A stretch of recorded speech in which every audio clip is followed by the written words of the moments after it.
सुनाता हूँ इधर। हाँ जी सर, बिल्कुल बोलिए सर। जो दोपहर की बात और गर्मी की बात बता रही हो ना, तो एक बार जो है एक रोड पर आदमी जा रहा था, दूसरे आदमी ने पूछा मास्टर जी टाइम कितना हो गया। अच्छा जी। बोला टाइम तो ठीक है, न्यू बता मास्टर कैसे पता चला कि मैं मास्टर हूँ। बोला जी 2 फरी में गदार मास्टर 2 ही आंट सके हैं।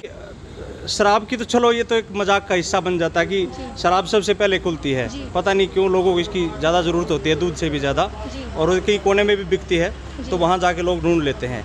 लेकिन एजुकेशन तो सबसे पहले इस पर गौर किया जाना चाहिए।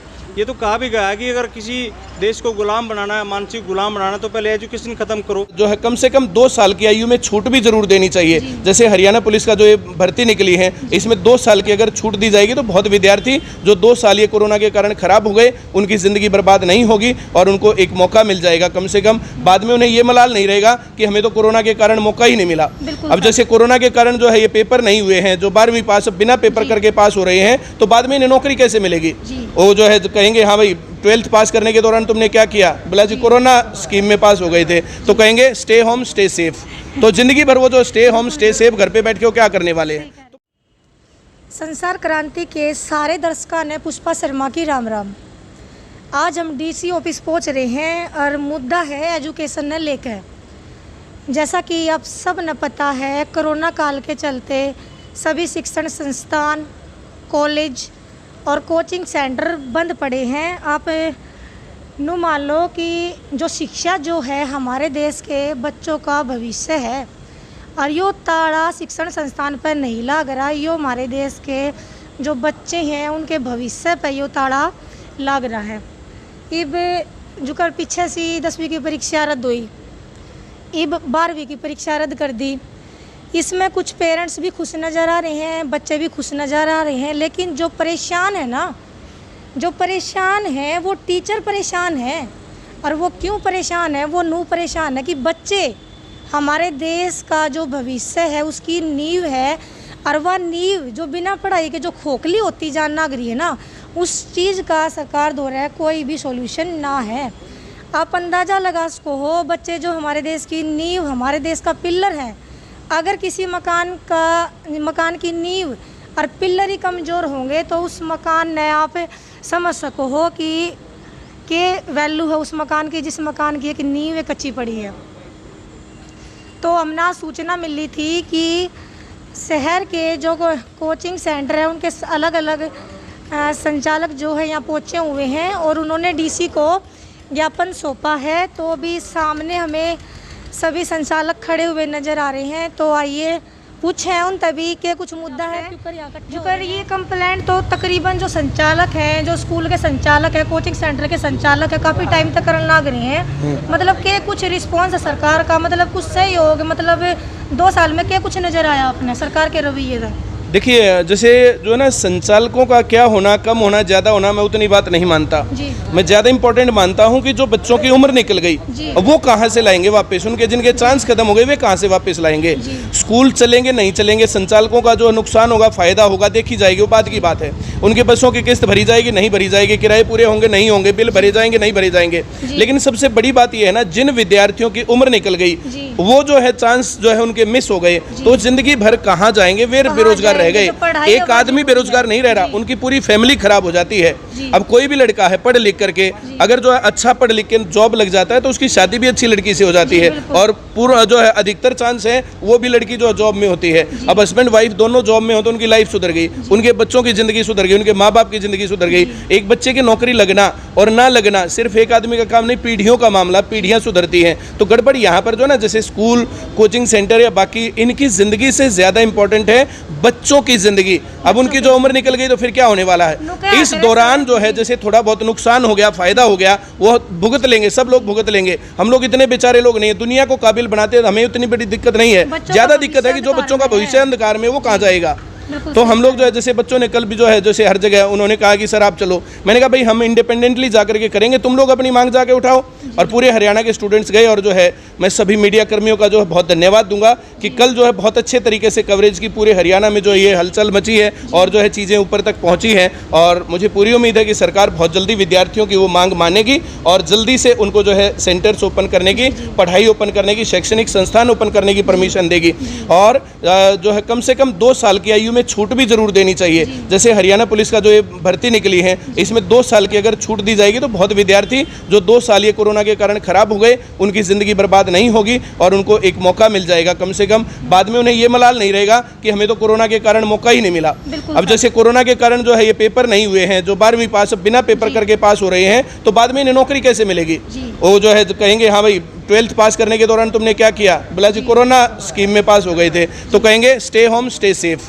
तो जिंदगी भर वो जो स्टे होम स्टे सेफ घर पे बैठ के वो क्या करने वाले हैं? तो बहुत विद्यार्थियों की जिंदगी बर्बाद हुई है और तो उनको एक मौका मिले तो ज़्यादा बेहतर होगा। जी हाँ सर, आप में से कुछ और जो कहना चाहें? हाँ जी सर। हम सभी जो कोचिंग संस्थान हैं कोविड मैनेजमेंट के साथ अभी सब सक्षम हैं कि बच्चों को सोशल डिस्टेंसिंग के साथ पढ़ाने के, बच्चे पढ़ने के लिए इच्छुक हैं। जो गाइडलाइन है उसके अकॉर्डिंग बच्चों को उसके सभी गाइडलाइंस के साथ हम सभी चाहते हैं कि प्रशासन हमें अनुमति दे ताकि हम बच्चों को अच्छे ढंग से पढ़ा सकें। जो बच्चे, क्योंकि एग्ज़ाम्स जो हैं उनके सिर पे हैं, हाँ, तो सभी से प्रशासन से अनुमति चाहते हैं, तो सभी की यही राय है। सर बहुत अच्छी बात है, बहुत बहुत धन्यवाद जो आप सभी ये पहल कर रहे हैं। जो हमारे देश के जो बच्चे हैं उनके भविष्य ने लेकर आपने इतना सोचा। नु क्या करें, जो एक टीचर हुआ करे ना, वो जो हमारे जो बच्चे हैं उनके भविष्य का निर्माण करा करे। और एक टीचर की जगह एक माँ बाप तो फालतू है, मतलब माँ बाप से बढ़ के जो गुरु हैं उनको दर्जा दिया गया है।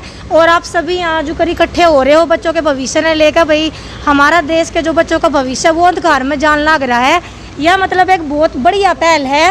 और हम जनता तक कहेंगे ज़्यादा से ज़्यादा कमेंट करें और इस वीडियो ने ज़्यादा से ज़्यादा शेयर करें ताकि जो है समस्या है आम पब्लिक तक पहुँचे और सरकार इस पर कोई कदम उठाने ताई, कोई कार्रवाई करने ताई मजबूर हो जा।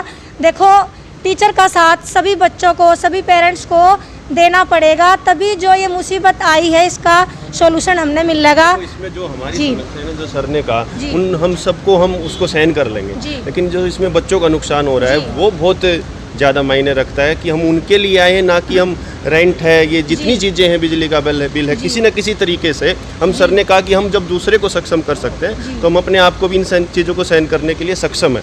पर जो बच्चों का भविष्य, जब सर ने बताया कि एयरफोर्स के लिए बच्चे की 19 की उम्र होते है उसके बाद अप्लाई नहीं कर सकता, पुलिस के लिए 21 के बाद अप्लाई नहीं कर सकता, तो जो बच्चों का नुकसान हो रहा है वो बहुत ज़्यादा एक दयनीय स्थिति की तरफ हम जाते जा रहे हैं। तो सरकार से रिक्वेस्ट है कि इस चीज़ की तरफ सोचें और जल्दी से जल्दी हमें अपने शिक्षण संस्थानों को खोलने की अनुमति दें। जी सर, इतनी धूप में, इतनी गर्मी में देख सको हो आप सारे टीचर हैं जो कोचिंग सेंटर के संचालक हैं जो यहाँ खड़े हैं, बहुत अच्छी एक पहल करी है। हाँ जी सर, बिल्कुल बोलिए सर। जो दोपहर की बात और गर्मी की बात बता रही हो ना, तो एक बार जो है एक रोड पर आदमी जा रहा था, दूसरे आदमी ने पूछा मास्टर जी टाइम कितना हो गया? अच्छा जी। बोला टाइम तो ठीक है, न्यू बता मास्टर कैसे पता चला कि मैं मास्टर हूँ? बोला जी 2 फरी मगा दार मास्टर 2 ही आंट सके हैं। बिल्कुल सही बात कही सर आपने। एक टीचर जो है वो क्यों चिंतित होता है, वो अपने जो स्टूडेंट हैं उनकी पढ़ाई ने, उनके भविष्य ने लेकर चिंतित हुआ है। एक टीचर जितनी चिंता करता है उतनी चिंता तय स्टूडेंट की माँ बाप भी नहीं कर सकते। टीचर तय हमने पहला भी बताई एक गुरु का दर्जा दिया गया है। तो जी ला के इस वीडियो ने शेयर कर दो सारे के सारे। सर 1 मिनट बोल दो जी। जय हरियाणा, जय हरियाणवी। जय हरियाणा, जय हरियाणवी, जय भारत, जय भारतीय। जी धन्यवाद। तो मुझे गैलेक्सी कोचिंग सेंटर के संचालक कुलदीप कटारिया जी नज़र आ रहे हैं सामने। तय उन तब बात कर रहे हैं, जब तक हमारी खबर न गला गला शेयर करते रहो आप, क्योंकि नौके आगरे जंगल में मोर नाचा किसने देखा। और यह समस्या जो है आज पूरे देश के बालका की है, सारे स्टूडेंट की है। तो गला गला शेयर करते रहो और जुड़े रहो हमारे साथ। तो चलिए बात करावें आपकी। राम राम सर। राम राम जी। हमारे चैनल में सर आप सभी का स्वागत है। हमने जस्ट जुकर की सुबह सुबह सूचना मिल रही थी कि आप सब यहाँ इकट्ठे होने वाले हो, तो सर के कुछ मुद्दा क्या कहना चाहोगे आप इस बारे में? मुद्दा तो जी सबको पता है कि धीरे धीरे करके सारे संस्थान, दुकानें, मॉल, आपकी मंडियाँ वो कुछ एहतियातों के साथ खोल दी गई हैं। लेकिन हम जो एजुकेशनिस्ट हैं, एजुकेशन से जुड़े हुए लोग हैं, टीचर्स हैं, स्टूडेंट्स हैं, उनके साथ जो सौतेला व्यवहार हो रहा है वो सबसे छुपा नहीं है। अब हम सबसे ज़्यादा मैनेज्ड एक तरीके से काम करते हैं। हमारे पास एक रिकॉर्डेड डेटा होता है, ये बच्चे आएंगे अगर हमें कुछ एहतियातों के साथ खोलने की अनुमति दे दी जाए तो हम और ज़्यादा बेहतर प्रदर्शन कर सकते हैं। हमें पता है कि किन बच्चों को वैक्सीन लग गई है, किन को नहीं लगी है। जिनको नहीं लगी है उनको भी हम लगवाने की व्यवस्था करें, प्रशासन के साथ बातचीत करके, डिस्टेंस मेंटेन करके हम पढ़ा सकते हैं। हम जो है बाकायदा सैनिटाइज भी करते हैं, मास्क भी हम फॉलो करवाते हैं बच्चों का। और लेकिन हमारी तरफ कोई जो है किसी तरह का प्रशासन की तरफ से कोई ध्यान है ही नहीं। ऐसा लगता है कि एक मानसिक गुलामी की तरफ हमारे एजुकेशन को जो है पीछे धकेलते हुए हमें जो है ले जाया जा रहा है। जी सर, और हम इसका मैं एक चीज़ कहना चाहूँगी सर, जब शराब खुलेआम बिक रही है, बाकी चीज़ें भी खुल चुकी हैं, मॉल खुल चुके हैं, तो ऐसे में क्या जो है शिक्षण संस्थान है इनको बंद रखना जो हमारे देश के जो बच्चे हैं, स्टूडेंट हैं, कहाँ तक मतलब उनके हित में है? देखो, अगर आप देखो कि शराब की तो चलो ये तो एक मजाक का हिस्सा बन जाता है कि शराब सबसे पहले खुलती है। पता नहीं क्यों लोगों को इसकी ज़्यादा ज़रूरत होती है, दूध से भी ज़्यादा, और कहीं कोने में भी बिकती है तो वहाँ जाके लोग ढूंढ लेते हैं। लेकिन एजुकेशन तो सबसे पहले इस पर गौर किया जाना चाहिए। ये तो कहा भी गया है कि अगर किसी देश को गुलाम बनाना है, मानसिक गुलाम बनाना है, तो पहले एजुकेशन ख़त्म करो। और हमें तो लग रहा है कि सरकार का इस तरफ कोई इस तरह का ध्यान तो नहीं है कि मानसिक गुलामी की तरफ तो हमें नहीं ले जाया जा रहा है, या एजुकेशन को डिस्ट्रॉय तो नहीं कर रहे हैं। अब एक और मैं आपके चैनल के माध्यम से एक बात कहना चाहूँगा कि जो समय गुजर रहा है बंद के कारण, भर्तियां डिले पे डिले हो रही हैं। अभी कल भी आपके अखबारों ने एक खबर छापी थी, लगभग 50 भर्तियां ऐसी हैं जो अटकी पड़ी हैं और जिनकी डेट्स पीछे जा रही हैं, बार-बार कैंसिल हो रही हैं। क्या सरकार उन जो स्टूडेंट्स हैं जिन्होंने अप्लाई किया हुआ है, जो तैयारी करके बैठे हुए हैं, क्या उनको एज रिलैक्सेशन मिलेगा? एज भी निकलती जा रही है, भविष्य तो आपने मान लो अंधकार में है एक तरीके। तो मैडम एक बहुत ही पैथेटिक, एक दयनीय दशा है सभी छात्रों की। और जो प्राइवेट टीचर्स हैं, प्राइवेट संस्थान हैं, उनके जो टीचर्स हैं उनकी जो माली हालत वो किसी छुपी नहीं है। लगभग 1.5 साल हो गया है एक प्राइवेट टीचर के घर में कुछ पैसा सैलरी गए हुए। संस्थान बंद पड़े हैं, जो बच्चे स्कूल नहीं जा रहे हैं। एक बच्चा लगभग 2 साल से स्कूल नहीं गया, वो तो जो बड़ा हुआ है, या 2 साल जो 8वीं में था वो 10वीं में हो गया, 10वीं में उसने 12th पास कर लिया।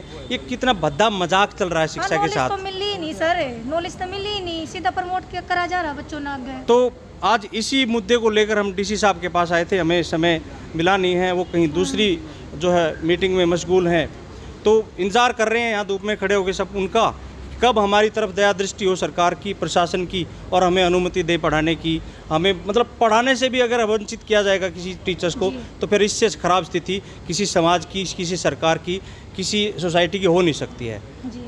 ठीक है ना। कुछ टाइम पहले सर जो प्राइवेट स्कूल वाले हैं इन्होंने भी मतलब सरकार से थोड़ी सहायता की मांग करी थी, लेकिन मेरे ख्याल तक कोई सहायता नहीं मिल रही है इनने भी। क्योंकि देखो सर, स्कूल बंद पड़े हैं, सारी चीज़ें मतलब बंद है, संस्थान भी बंद है। ऐसे में टीचर्स की सैलरी गई, जो स्कूल की गाड़ियाँ उनके भी खर्चे होते, तो कैसे कुछ मेंटेन, क्या कुछ? आपको एक छोटा सा एग्जांपल दूं, मेरे संस्थान में बिजली का बिल लगभग 1.5 लाख रुपए के आसपास बंद का आया। मैं प्रशासन के पास, बिजली विभाग के पास गया कि जो बंद पड़ा है उसका तो बिल ना लें।